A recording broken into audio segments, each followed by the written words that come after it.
La paix du Christ soit sur vous. Aujourd'hui, petite vidéo sur le carême, parce qu'on est en plein dedans. À propos du jeûne, je vois des personnes, et notamment des prêtres, qui disent en gros qu'on n'a pas à jeûner tous les jours, donc lors du carême, que l'Église catholique ne demande pas à jeûner tous les jours lors du carême, etc.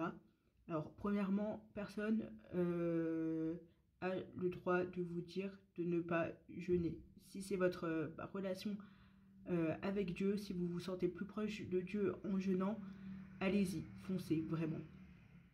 Ensuite, donc, concernant le jeûne, donc, notamment de manger en gros donc vegan, c'est-à-dire pas de viande, pas de produits laitiers, pas de poisson, etc. Donc pas de produits animaux. Ce n'est pas monté. Voilà, c'est ce qu'on appelle le jeûne de Daniel. Et ensuite, il y a des églises, notamment donc les églises orientaux, qui eux demandent de jeûner tous les jours lors du carême. À l'exception bien sûr donc le dimanche, hein, qui est jour de fête pour le coup pour tout le monde.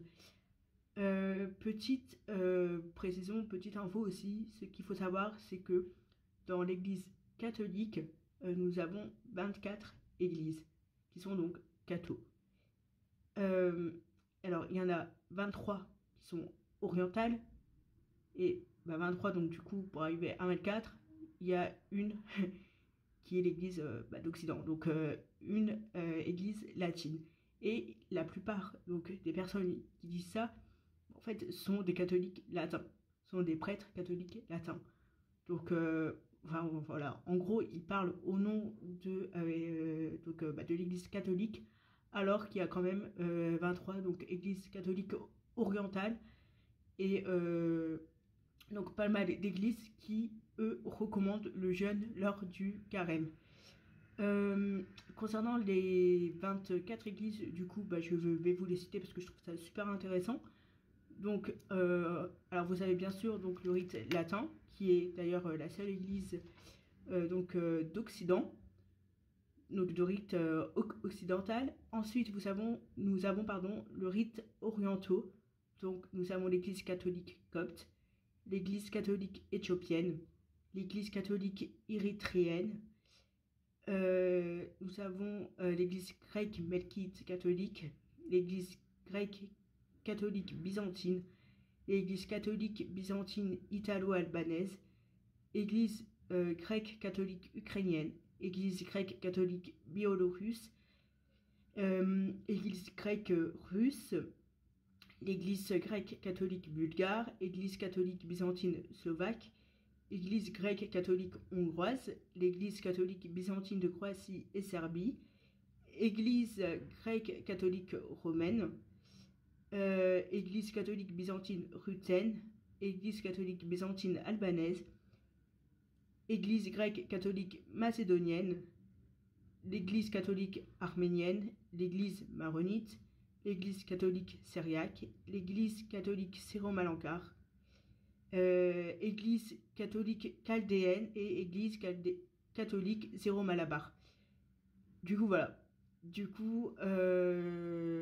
Voilà un petit peu. Et donc, c'est vrai généralement quand on dit les catholiques de rite orientaux, on pense donc plutôt au Moyen-Orient. En fait, là, vous avez vu que en fait, il y a même des églises en fait de l'Europe de l'Est qui sont considérées comme du coup des églises catholiques orientaux.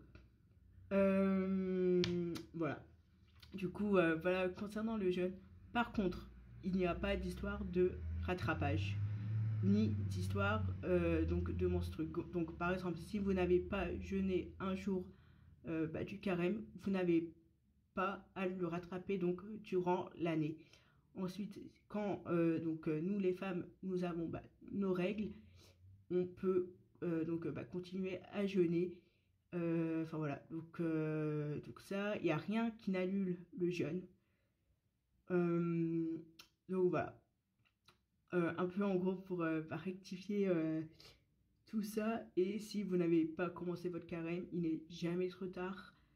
Enfin voilà, allez-y. Et bien sûr, avant tout, donc c'est donc il y a le jeûne, mais pas que. Il y a surtout donc la prière, la méditation et lire la parole.